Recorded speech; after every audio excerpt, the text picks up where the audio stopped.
कच्चा चिट्ठा में आज बात उस खबर से शुरू करेंगे जिसने पुतिन को गाजा में जंग के लिए आखिरकार मजबूर कर दिया। अगर अगले 24 घंटे में इजरायली सेना ने गाजा पट्टी पर भीषण हमला किया तो फिर रूस बहुत बड़ी जंग शुरू कर सकता है, इसमें कोई शक नहीं। पश्चिम एशिया की मीडिया के मुताबिक व्लादिमीर पुतिन ने नेतन्याहू को दो टूक कह दिया कि अब रूस गाजा और सीरिया पर और हमले किसी भी कीमत पर बर्दाश्त नहीं करेगा।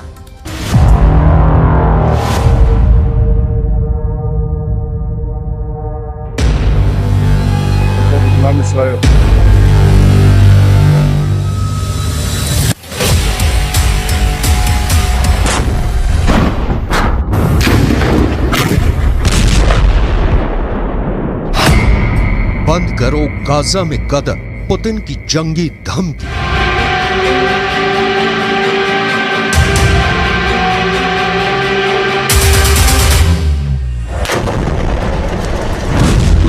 गाजा युद्ध में लगभग 15,000 मौतें होने के बाद इजराइल के प्रधानमंत्री नेतन्याहू भयानक खून खराबा करने पर उतारू हैं।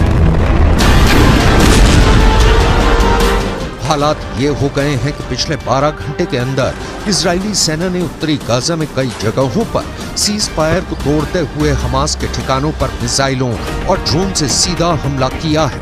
लेकिन इस बीच एक खबर रूस से निकल कर आई है जिसने पूरी दुनिया को सन्न करके रख दिया है। 71 साल के रूसी राष्ट्रपति व्लादिमीर पुतिन ने साफ चेतावनी दी है कि अगर गाजा में खूनी गदर नहीं रुका तो फिर गाजा से लेकर सीरिया तक इजरायली सेना पर भयंकर हमले शुरू हो जाएंगे। नेतन्याहू को चेतावनी देते हुए पुतिन ने जो कहा है उसने अमेरिका समेत तमाम पश्चिमी देशों को गहरे संकट में डाल दिया है। जरा देखिए पुतिन ने ऐसा क्या कह दिया है कि अब गाजा युद्ध इजरायली सेना के लिए गले की हड्डी बनता जा रहा है। गाजा से सीरिया तक रूस का बदला शुरू। रूसी राष्ट्रपति व्लादिमीर पुतिन ने प्रधानमंत्री बेन्यामिन नेतन्याहू को सीधी चेतावनी देते हुए कहा है कि अगर गाजा युद्ध नहीं रोका तो फिर सीरिया भी इजराइल पर सीधे और बड़े हमले शुरू कर देगा। पुतिन ने हमास और इजराइल के बीच संघर्ष विराम पर बोलते हुए साफ कहा है कि इजराइल जिस तरह से सीज फायर की आड़ में गाजा से लेकर सीरिया तक हमले कर रहा है उसकी वजह से अब फिलिस्तीन इजरायली संघर्ष तीव्र वृद्धि की ओर बढ़ चुका है। पुतिन ने अपनी चेतावनी में यह खुलासा नहीं किया है कि क्या रूस की सेना सीधे तौर पर इजराइल के खिलाफ जंग में उतरेगी या फिर रूस ईरान और लेबनान के जरिए इजराइल पर बड़ा हमला करवाएगा। खबर यह भी है कि सीरिया में मौजूद रूसी सैन्य अड्डों पर इजराइल के खिलाफ युद्ध की तैयारी पूरी कर ली गई है। हम आपको बता दें कि पुतिन ने इजराइल से साफ कह दिया है कि अब गाजा में मासूम फिलिस्तीनियों की मौत का तमाशा रूस नहीं देखेगा। दावा किया जा रहा है कि मॉस्को ने ईरान, सीरिया और लेबनान को बड़ी जंग के लिए तैयार रहने को कह दिया है। Кровавый переворот на Украине в 2014 году, за которым последовала война киевского режима против своего народа на Донбассе. Это не потрясает? А истребление гражданского населения в Палестине, в секторе Газа сегодня, не потрясает?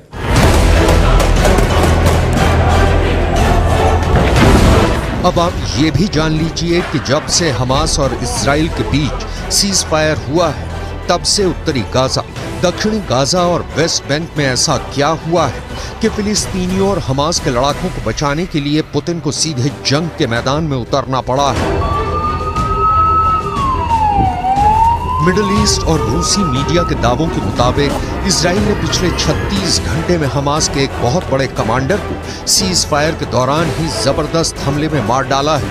अब सवाल उठता है कि जब सीज फायर है तो फिर इजराइल डंके की चोट पर हमास के टॉप कमांडर या कहें लीडरशिप से जुड़े नेताओं को क्यों मार रहा है।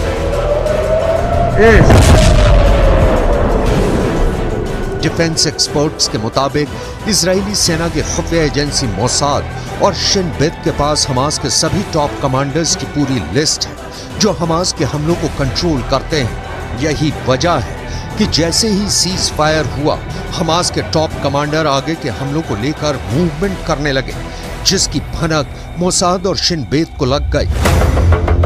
और फिर इजराइल की आईडीएफ ने खुफिया सूचना के आधार पर इन्हें मार डाला। यही नुकसान हमास पर बेहद भारी पड़ रहा है, जिसके खिलाफ अब पुतिन ने इजराइल को धमकी दी है कि अगर सीज फायर के दौरान गाजा या फिर सीरिया पर हमले तेज किए तो फिर ये युद्ध पूरी तरह से बेकाबू हो जाएगा और रूस चुप रहकर तमाशा बिल्कुल भी नहीं देखेगा।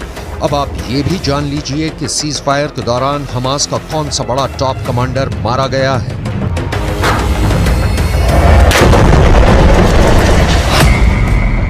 हमास के 2 टॉप कमांडर्स को इजरायली सेना ने इस तरह से मारा है कि यही नहीं पता चल पाया कि उन्हें सीज फायर के दौरान मारा गया या फिर पहले मारा गया।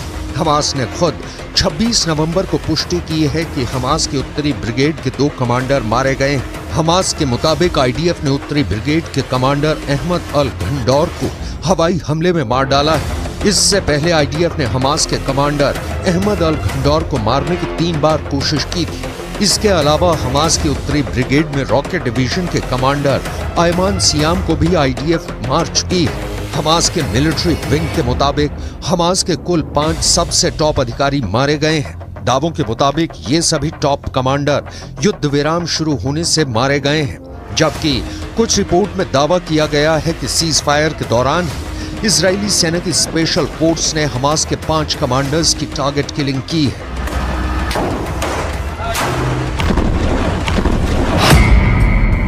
सीज फायर तोड़ा तो तोड़ देंगे इजराइल।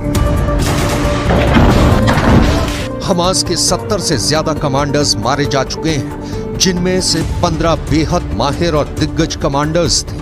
लेकिन जिस तरह से सीज फायर की आड़ में इजरायली सेना ने गाजा में गदर मचाया है, उसे लेकर पुतिन बेहद एक्टिव है। ईरान के राष्ट्रपति रईसी से पुतिन की नजदीकियों ने इजराइल के खिलाफ नई मुसीबत खड़ी कर दी है, तो वहीं सीरिया के प्रमुख असद से पुतिन की पुरानी और गहरी दोस्ती ने इजराइल को गाजा से लेकर सीरिया तक मुसीबत में डाल दिया है। सीरियाई राज्य समाचार एजेंसी के दावों के मुताबिक पिछले 18 घंटे में दक्षिण पश्चिम सीरिया में इजरायली हवाई हमलों में सीरिया के सैन्य ठिकानों को भारी नुकसान हुआ है। दावों के मुताबिक सीरिया में हुई इजरायली हमले में उसके 8 सैनिक मारे गए हैं, जबकि 7 घायल हुए हैं। सीरिया में इजराइल का हवाई हमला सीरिया के दक्षिण पश्चिमी शहर दारा के पास सैन्य ठिकानों पर हुआ है, जिसे लेकर पुतिन बुरी तरह से बौखला गए हैं। इसलिए उन्होंने इजराइल को सीधी धमकी दी है कि अगर गाजा और सीरिया में इजरायली हमले इसी तरह से दोबारा हुए तो जंग बहुत भयानक हो जाएगी। אני מבקר פה עכשיו ביחידה של אמ"ן, היא עושה עבודת קודש, חושפת הרבה מאוד, ומה שאנחנו רואים זה דבר מדהים. אנחנו רואים בעצם שהתושבים, האזרחים בעזה למעלה, מגנים על כל הטרוריסטים למטה. הם בנו עיר תת-קרקעית להגן על עצמם, והם מקריבים את האזרחים למעלה. זה בדיוק הפוך מצבא הגנה לישראל. צבא הגנה לישראל זה חיילים שמגנים על אזרחים, פה זה אזרחים שמגנים על... इधर हमास के द्वारा बंधकों की रिहाई के दौरान एक बड़ी हैरान करने वाली खबर सामने आ रही है। रूस को अपना सबसे वफादार दोस्त मानने वाले हमास ने रूसी बंधकों को लेकर ऐसा ऐलान कर दिया है जिसने पुतिन के कद को दुनिया भर में काफी ऊंचा कर दिया है। हमास के वरिष्ठ अधिकारी ने दावे के साथ ऐलान किया है कि हम रूस और राष्ट्रपति पुतिन का बहुत सम्मान करते हैं, इसलिए गाजा में बंधक रूसी नागरिकों को हमास बिना शर्त रिहा करने जा रहा है। हमास के टॉप लीडर ने पुतिन को सम्मान देते हुए बयान दिया है कि रूसी बंधकों को रिहा करके हमास पुतिन को सच्चे दोस्त होने का सम्मान दे रहा है।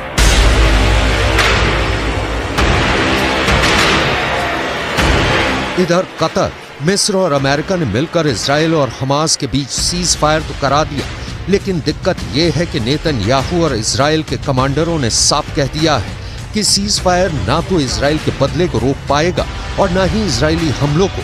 हम हमास का पूरी दुनिया से खात्मा कर देंगे। इधर कुछ मिडिल ईस्ट की मीडिया ने दावा करना शुरू कर दिया है कि गाजा पट्टी में 20,000 से ज्यादा लोग मारे गए हैं, जिनकी संख्या 1967 में इजराइल अरब युद्ध में मारे गए लोगों से कहीं ज्यादा है।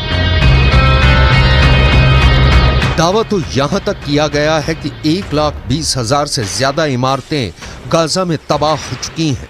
अब ऐसे हालात में दावे किए जा रहे हैं कि रूस गाजा से लेकर सीरिया तक इजरायली हमलों को काउंटर करने का मन बना चुका है, क्योंकि यूक्रेन के युद्ध में पुतिन ने अकेले दम पर नेटो और अमेरिका को थका डाला है और यूक्रेन पुतिन से जंग लगभग हार चुका है। अब ऐसे हालात में पुतिन का हौसला 7वें आसमान पर है, इसलिए वो गाजा से लेकर सीरिया तक इजरायली सेना को मटियामेट करने की तैयारी में जुट चुके हैं।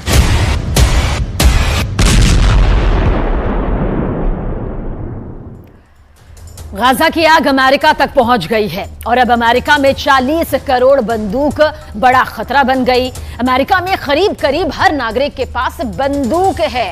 अमेरिका में अब गाजा को लेकर ऐसी बातें फैलाई जा रही है जिससे जो बाइडेन को यह लगने लगा है कि कहीं हमास का अगला हमला अमेरिका में ना बन जाए।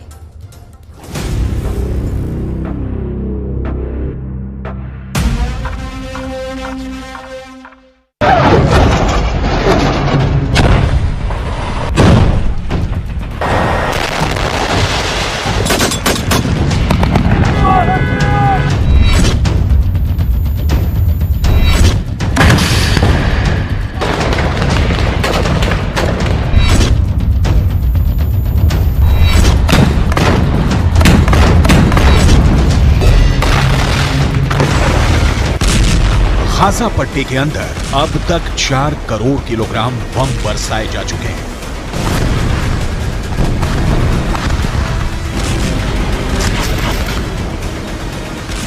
पूरा गाजा पट्टी जलकर राख हो चुका है, लेकिन इस आग ने अमेरिका के सामाजिक ताने बाने को भी जलाकर राख कर दिया है।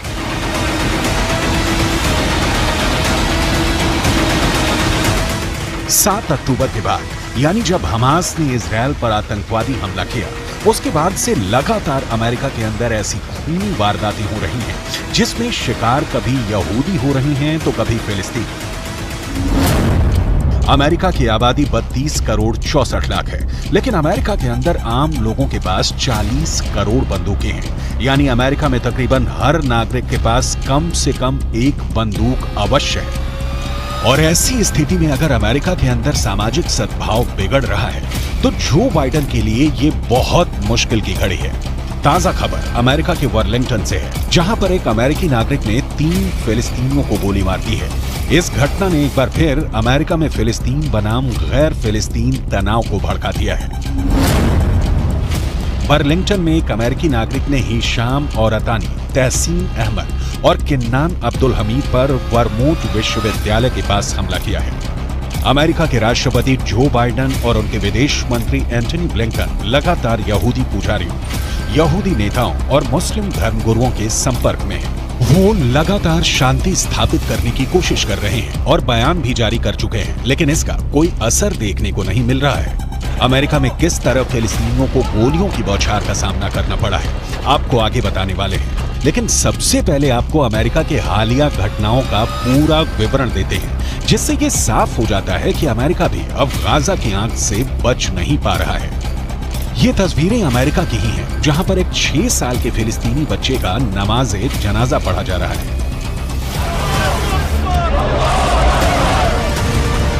ये 6 साल का बच्चा एक अमेरिका के नागरिक के यहाँ किराए पर अपनी मां के साथ रह रहा था, लेकिन इस बच्चे को 71 साल के एक बुजुर्ग ने चाकू से 26 वार करके मार डाला।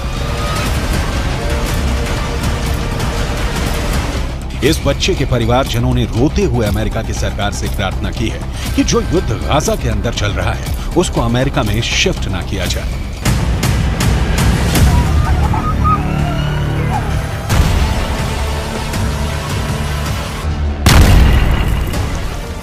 I just want to tell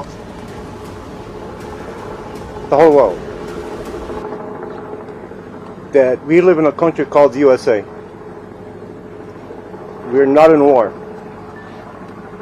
And we're not bringing war here too. What happened that day for a gentleman that he loved that kid to start with. He used to bring him toys.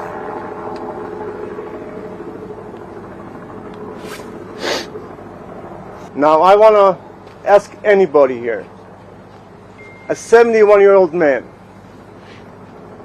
sitting on top of a 6-year-old kid, stabbing her more than 26 times, and he was looking in his eyes. You tell me, is that exaggeration? You tell me what type of man he can do that.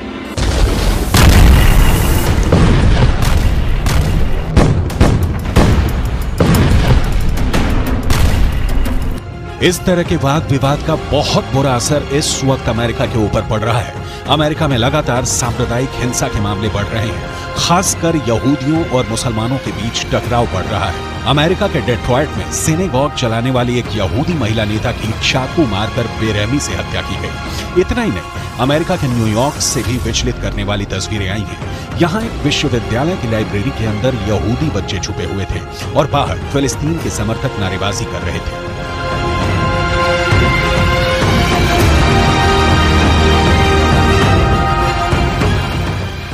America के Washington में फिलिस्तीन समर्थक प्रदर्शन के दौरान एक महिला को ऐसा पोस्टर लिए दिखाया गया जिसमें यहूदियों को पूरी तरह से समाप्त करने जैसा संदेश दिया गया था। अमेरिका के अंदर लगातार हो रहा कत्लेआम और एक दूसरे के खून के प्यासे नजर आ रहे लोग ये बताने के लिए काफी हैं कि अमेरिका किस तरह तलवार की धार पर चल रहा है। बर्लिंगटन का केस अपने आप में बहुत चौंकाने वाला है। जिस वक्त इन तीनों फिलिस्तीनियों को गोली मारी गई, ये तीनों अरबी बोल रहे थे और इनमें से 2 ने फिलिस्तीनी काफिया पहना हुआ था। फिलिस्तीनी काफिया एक ऐसा कपड़ा होता है जो गले पर पहना जाता है और इसमें चिक होते हैं। फिलिस्तीन का आंदोलन करने वाले बड़े नेता यासिर अराफात अक्सर फिलिस्तीनी काफिया पहनते थे और ये फिलिस्तीनी काफिया एक तरह से यासिर अराफात की पहचान बन गया था।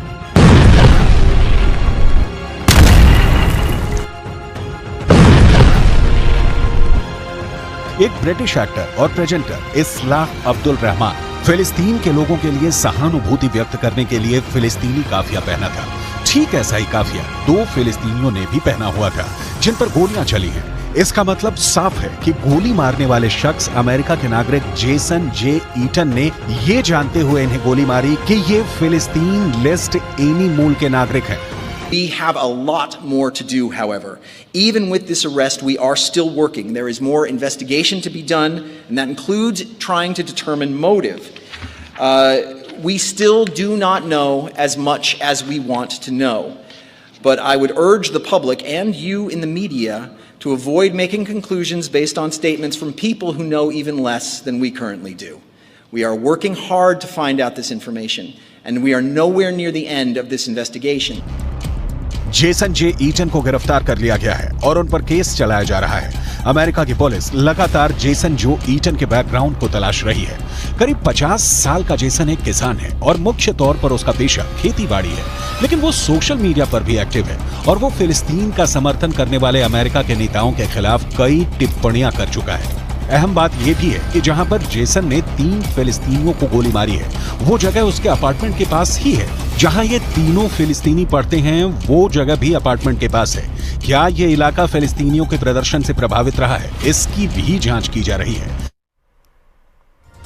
हमास के कमांडर याह्या सिनवार ने इजरायल को फिर से डरा दिया है। सिनवार ने इजरायल की भाषा में ऐसी बात कह दी कि बेन्यामिन नेतन्याहू बहुत टेंशन में है। दरअसल बंधकों की रिहाई के बाद अब कहा जा रहा है कि हमास ने इजरायल के सिर्फ 60 बंधक ही नहीं छोड़े, बल्कि इजरायल को 60 बार हरा भी दिया है।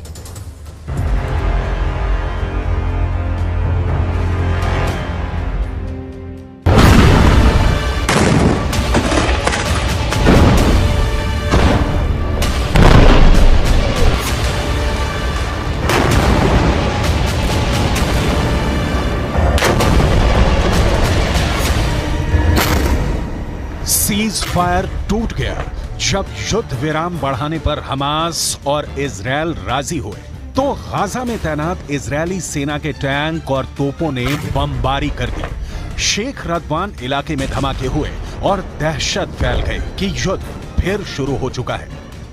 इजरायल फिर टनों टन बम गाजा पर गिराएगा, फिर इमारतें ढहती जाएंगी और हजारों लाशों को मलबे से निकालने का काम फिर शुरू हो जाएगा, जिसमें बच्चे होंगे, महिलाएं होंगी, बुजुर्ग भी होंगे, क्योंकि नेतन्याहू तो पहले ही कह चुके हैं कि जब तक हमास बाकी है, युद्ध बाकी है और गाजा की तबाही जारी रहेगी।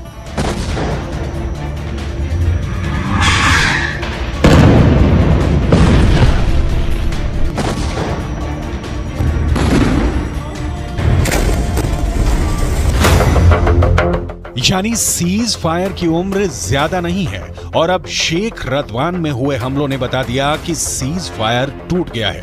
युद्ध फिर शुरू होगा और हमास इस बार बिल्कुल नहीं बचेगा। लेकिन हमास को इसका डर नहीं, हमास के कमांडर को इसकी फिक्र नहीं, क्योंकि इजराइल की मीडिया में जो खबरें छाई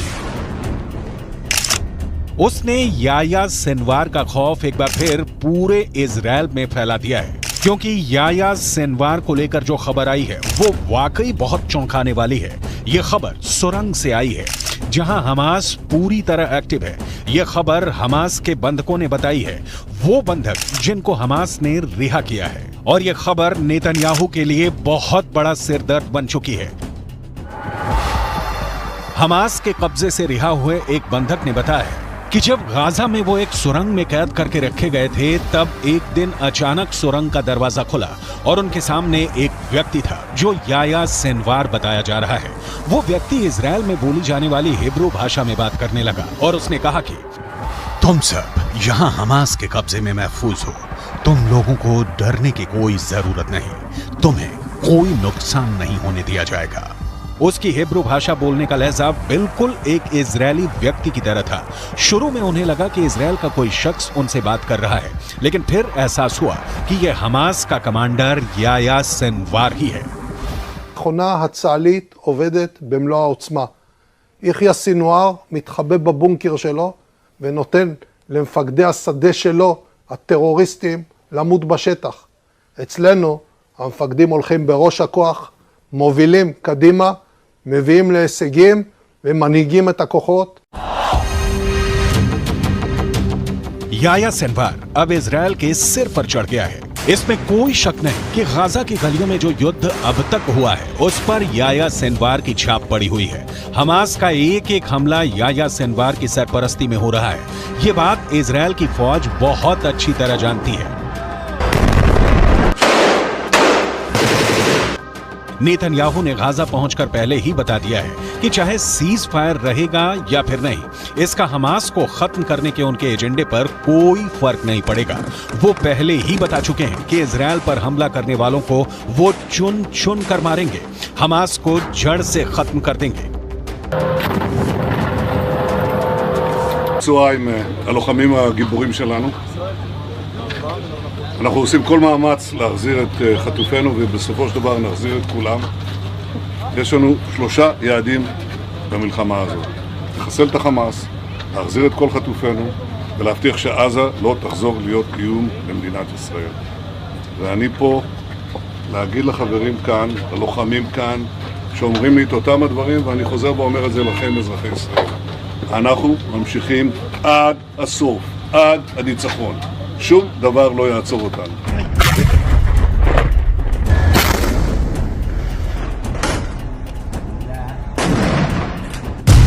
यानी हमास का पक्का इलाज होगा, हमास को पूरी तरह खत्म कर दिया जाएगा। इसकी 100% वाली गारंटी नेतन्याहू बार बार दे रहे हैं। गाजा में सीज फायर करके इजराइल को वक्त मिला, उसकी सेना को वक्त मिला, हमास को भी वक्त मिला। दोनों तरफ अपनी ताकत को फिर से जुटाने का काम हुआ होगा ताकि युद्ध के अगले चरण को और खतरनाक बनाया जाए। लेकिन इन सबके बीच सबसे बड़ा चैलेंज याह्या सिनवार बन चुका है। याह्या सिनवार जब तक जिंदा है, नेतन्याहू जीत का दावा नहीं कर सकते। नेतन्याहू को जब से पता चला है कि याह्या सिनवार सुरंगों में घूम रहा है और बंधकों से मुलाकात करके उनसे सीधे बात कर रहा है, तब से नेतन्याहू की बेचैनी बढ़ गई है। इसका मतलब साफ है कि याह्या सिनवार जिंदा है। याह्या सिनवार युद्ध को कंट्रोल कर रहा है। याह्या सिनवार बता रहा है कि इजराइल का एक एक बंधक उसके रहमो करम पर जिंदा है। यही बात इजराइल को बहुत परेशान कर रही है।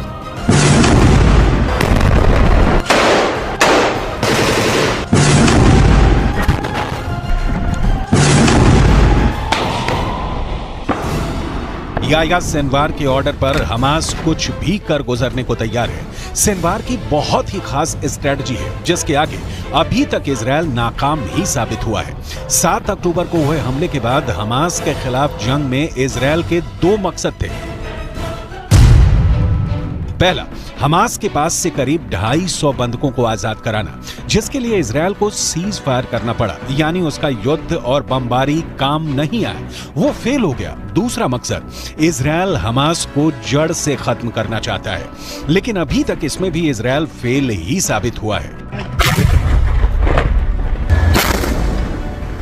יש היום הסכמה לאומית בכל מדינת ישראל שאנחנו חייבים להילחם ולנצח בגלל מה שקרה, בשביל העתיד שלנו וגם בשביל העתיד של העולם החופשי.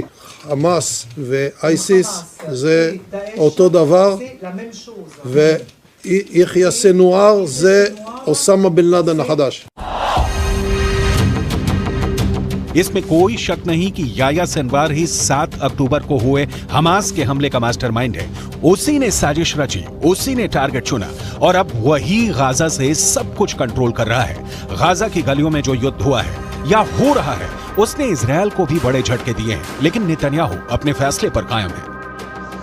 ישבתי עם סגן הרמטכ"ל, עם המפקדים, ועל הקיר היה כתוב עם ישראל חי. אז עם ישראל חי, ועם ישראל גם מנצח. בזכותכם, בזכותכם. תודה לכם. बंधकों को छुड़ाने वाले सीज फायर के बाद वो हमास पर 10 गुना तेज हमला करेगा। फिर हमास के पास न बचने का रास्ता होगा न भागने का।